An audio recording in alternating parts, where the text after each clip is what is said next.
When I lays down my tools, I lays them down. I laid them down 7 years ago over a matter of 3 shilling a week. Now there's people that'll say, fancy a man being out of work 7 years over a matter of 3 shilling a week. People what don't understand the principle of the thing, the principle of a fair living wage. And that's what I'm standing out for. And I wouldn't let my old woman work for the money she do in this team laundry, only somebody's got to keep the home up. It would never do for both of us to be out.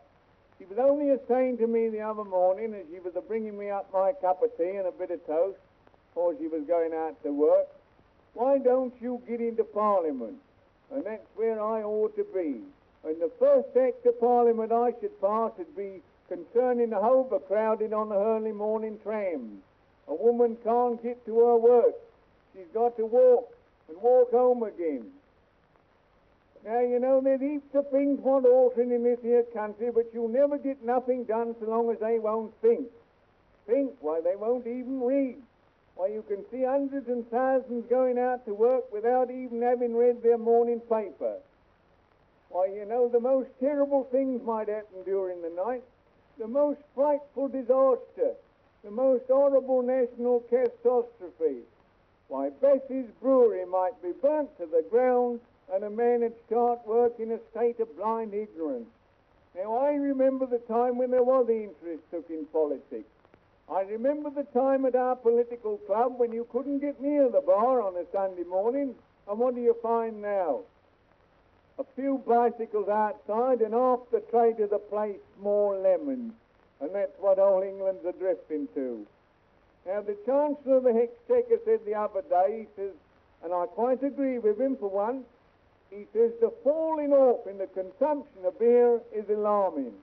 The falling off in the consumption of beer is alarming, but there's something more alarming what the Chancellor of the Exchequer did not tell you, and that is this, that concurrently, simultaneous and identical with the falling off in the consumption of beer is the total and utter disappearance of the conversational powers of man. For I defy anyone to get up a political argument on cocoa. It can't be done.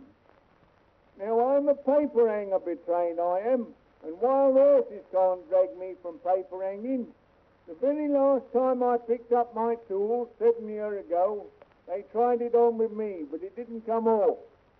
They didn't know who they was a-dealing with. I got the money, what I asked before I started on my job, which was a stripping of a wall. Well, I hadn't been at work a couple of hours before I come to cause an old bell wire in the wall. I calls up the foreman. What's the matter with you, he says. I says, look at this old bell wire in the wall. Pull it out, he says. What, I says? Pull it out, he says. I says, you'll pardon me, that's plumber's work. And I lays down my tools. And when I lays down my tools, I lays them down.